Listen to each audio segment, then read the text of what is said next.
Hey guys, we're back. And now we have the Apple iPhone SE 3rd edition, the 2022. The only phone that you can get from Apple now, brand new, with the Touch ID. So if that's something you absolutely need, or you just need something that works, you don't really care about all the extra glitz and glams that the new phones have, or you want to get this for a kid for their first phone, or a parent, grandparent, whatever it may be. This is made for people that want the simple stuff. So let's get right into it. We have little pull tabs. There we go. And bam. This is the Starlight colorway.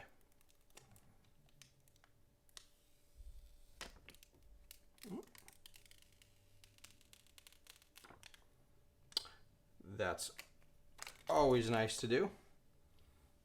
So, right there, I've never really seen this color in person, but I mean, to me, it's white on the back. I think the Starlight is what's on the border. It's like a champagne, like light. It's like if you were to mix gold and silver together, that's what you get. You get Starlight, which I think actually looks really nice. White back. It's the the iPhone 8 packed with the brand new processor, the A15. So I don't even know how to turn this thing on. Does it not have juice? Oh, there we go. So my first iPhone was iPhone 7, which was very similar to this, but it was the Plus. It was the larger version. I've never had an iPhone back when it looked like this small. My smallest iPhone now is the Mini. And I've never seen this happen before. Perfect for an unboxing. Oh, there we go. So let's get right into this. I'll set it up. I'll come back and we'll get into everything else. All right, guys. So now we're loaded back up. We got it all set up, and I'm not used to that knock to wake feature not working. So I got to get used to this phone a little bit. We got that new wallpaper. We got that Touch ID working like a charm. So it's still loading everything in there, but swiping up and down from to get to Control Center. I remember those days, and yeah, just got to get used to this one. So I love the color. The size is it is what it is. I've used the Mini and I love the Mini, so I don't mind this. It's just these big chins.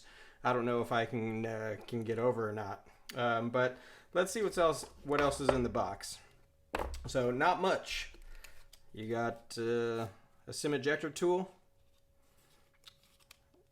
and little Apple sticker.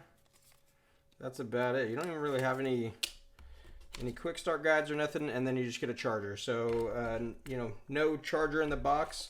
Again, this is USB-C to Lightning, so depending on what phone you're updating from, you might not even have a USB-C charger yet. So you might have to go out and get yourself one of those.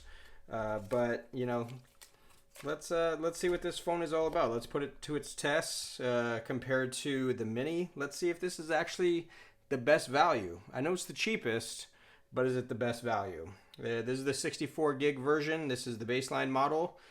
Is that enough in 2022 to take you to 2024, 2025, 2027, however long you plan on keeping this phone? What storage would even work for you? We have a few cases to take a look at. We got the Apple, the Spigen, and the ESR, so we're going to be taking a look at those, as well as just doing a performance review. So I appreciate your guys' time. If you like what you see here, please leave a like, share it with your friends, leave a comment, and I will catch you guys in the next one. It's Buck Life. Peace.